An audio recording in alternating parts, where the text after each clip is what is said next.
पत्नी श्रद्धा नहीं रखती अपने पति पे, वक्ता पे, तो क्या करें?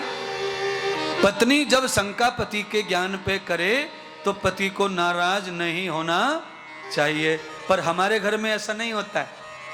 अगर पत्नी ने ऐसा बोला कि तुम सही नहीं बोल रहे, उतने में ही वो फूल जाए, नाराज हो जाए, गाली गलौज करने लग जाए, बड़ा मुश्किल है। यहां माता सती ने शंका की कि मैं क्यों राम को मानूं, ये सवाल है। शंकर भगवान कहते हैं कि वो मेरे इष्ट हैं और पति का जो इष्ट है वही पत्नी का भी होना चाहिए, तो घर संपन्न और सुधार रहता है।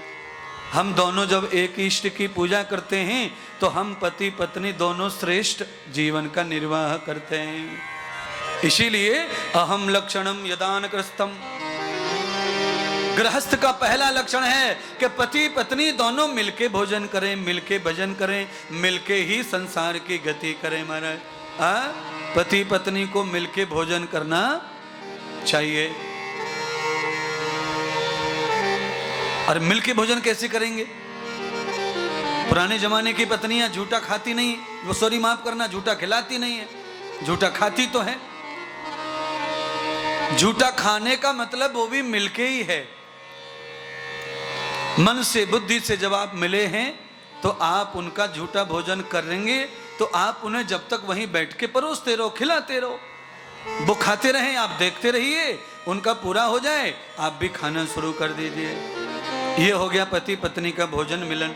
दूसरा भजन, भजन भी साथ करें। कैसे करें? तो यदम कर्मणम भूयंत युक्तः देव यज्ञ, 5 यज्ञ बताए ऋषियों ने। ब्रह्म यज्ञ अकेले अकेले करना चाहिए। ब्रह्म यज्ञ कहते हैं आंख बंद करके सूर्य उदय होने से पहले भगवान के ध्यान का नाम ब्रह्म यज्ञ है। गुरु मंत्र के जाप का नाम ब्रह्म यज्ञ है।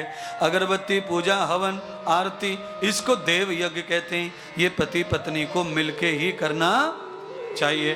भगवान में मिलके स्नान कराओ। अगर पत्नी जल डाल रही है तो पति को हाथ से भगवान को रगड़ना चाहिए। पत्नी दही डाल रही है तो पति को रगड़ना चाहिए। पति फूल चढ़ा रहा है तो पत्नी को हाथ लगा लेना चाहिए। एक फूल में दोनों शामिल हो जाएंगे, फल दोनों को आएगा। कितना छूट का फल है, कितना सरल फल है।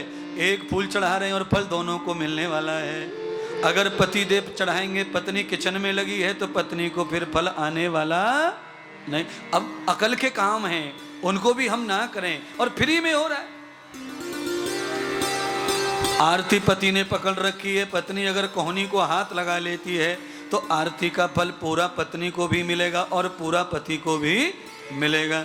और पत्नी अगर झाड़ू पोछा में और पति अकेला कर रहा है तो पत्नी को आधा भी नहीं मिलेगा फल। क्यों?